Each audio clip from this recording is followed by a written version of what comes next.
hate your kids.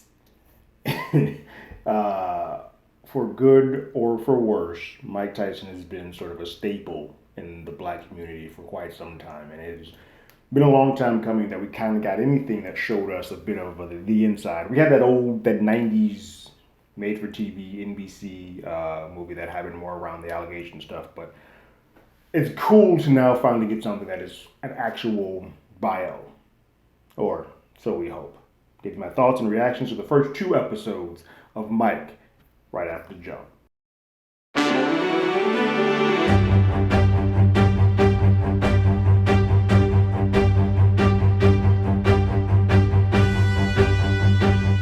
Hello, everyone. Terrence here with Hollywood Already Did It. If you haven't already, go ahead, like, share, subscribe to the channel, ring that bell below, leave a comment. Anytime we have something, you will be among the first to know. You know, it's funny. I'm a kid of the '80s. We used to do big events to bring people around the TV, black communities anyway. I don't know about everybody else. Where we would watch Mike and see how long it would take Mike to kind of destroy whoever you were putting in front of him. He was the one first round knockout type of guy. Mike Tyson's Punch Out, like he became bigger than life. He was this big bad monster that we all knew, but we also sort of feared, respected, and wanted to know more about.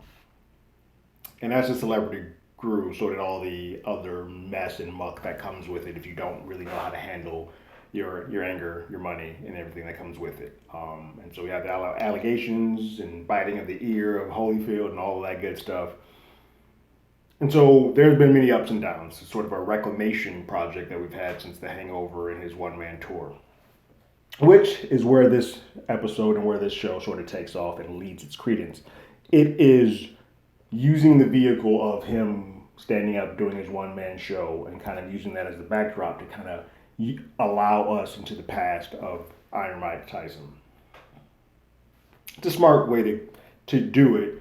It sucks that Mike Tyson himself has nothing to do with this show. It feels like a big theft that they have taken from him, his stand-up comedy show. They're using pieces of that, and they're using his own history and his likeness without anything without getting any information from him.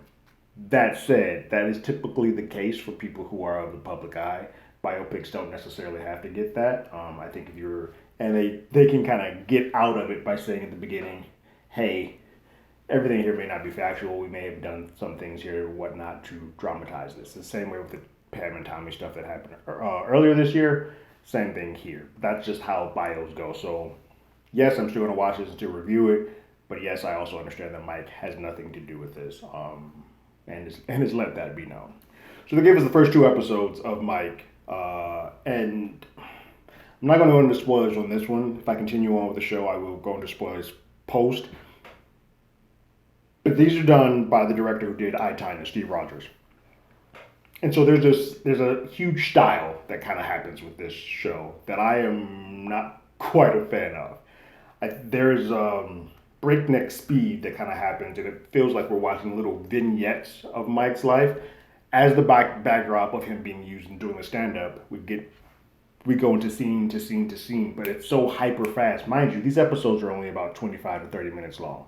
We're cutting from scenes where it feels like we're watching MTV Beavis and Butthead clips, episodes, and going from that to the next scene, to the next scene, to the next scene. Similar a little bit to I, Tonya, but I, Tonya at least allowed, you had a 2-hour feature film, you were allowed to breathe. When these episodes come together and we have 8 episodes, we're just going to be hitting 2 hours, but it's all broken up so quickly that it feels very herky-jerky. It's a style that I'm not quite a fan of, and it feels like when it is all said and done, because we're doing things so breakneck quick, and because we never are allowed to actually sit into a scene, anything that happens with domestic violence or anything that happens with his childhood, it feels like we just do a skim surface level of it because we're moving so quickly to the next thing that there's no weight or heart or grit to anything that truly happens, good or bad. When he's getting beat up and is bullied, or when he's going through what is considered to be retarded. Like, there are moments when we need to kind of allow ourselves as an audience, and the director should allow us to kind of sit in that for a moment, to breathe in and get a little bit more knowledge. But I feel like when this is all said and done, we're not going to be any more aware of who Mike Tyson is other than what he's already told us, just now in visual form. It feels like we're using the bits and pieces that he used in his stand-up to make a show without him, but not actually have any of the emotional heart or depth or weight to it. Which gets me to Trevante Rhodes, who's playing Mike Tyson a bit. I don't want to rag on him because I feel like this is mostly on the script because I've seen him in other things. I've seen him in Bird Box. I've seen him in Moonlight. He is a talented actor. He is putting on what feels like an affectation and being more a caricature. He sounds like Mike Tyson. He has the lisp. He has the little hand movements and all that stuff. He's doing what a caricature, someone trying to play Mike Tyson is supposed to be doing. He's doing it and doing fairly well at it. What he's missing though, and where I don't have that connection to him, is that Mike Tyson, as feared as he is, as he's gotten older, we can also see that there is a human and there's a charisma, there's some connection that he has that is palpable. I don't get any of that from Trevante. It feels like we're just seeing the surface level. I can do the shtick, I can do that, I can do the hands, but I don't feel like I'm actually seeing Mike. Now, some of that could be because we're cutting so fast between scenes, we don't allow it to breathe, but some of it, there's a choice.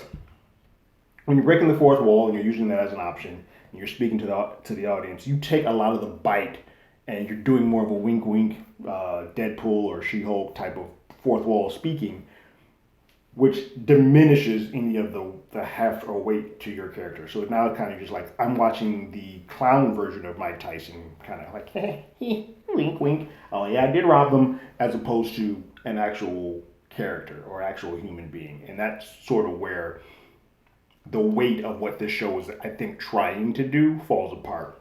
I can't figure out if they're trying to make this a biodrama or if they're doing like a dark comedy like I, Tonya was.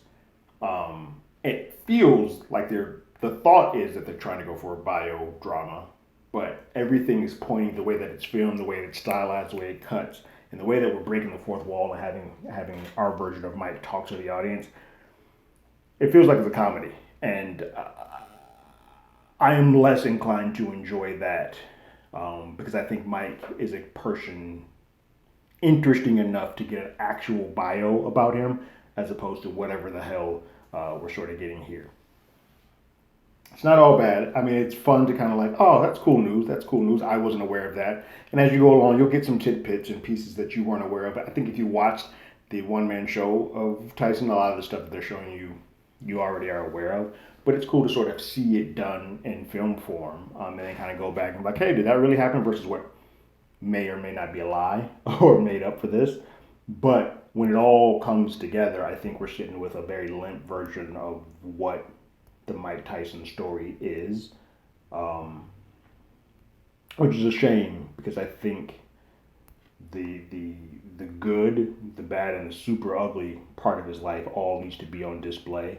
And I kind of think we're just getting the greatest hits of what people want us to know as opposed to what we should. These episodes are only 25 to 30 minutes long, so I'll probably finish the series, and I may talk about them, but I don't think this is a series that you need to go out and rush to see. But if you do continue on to watch, we will talk about them more in depth as they sort of go along and get a little bit spoilery as the rest of the season continues on. But what did you guys think about the first 2 episodes of Mike? Go ahead and leave your thoughts and comments in the comments below. If you haven't already, you can follow us on Twitter at HollywoodADI. You can hit us up on email at HollywoodAlreadyDidIt@gmail.com. We also have a podcast with the same name. That's on Google Podcasts, Spotify, Apple Podcasts, anywhere that plays podcasts. We're there. And like always, I got my ticket. You got yours.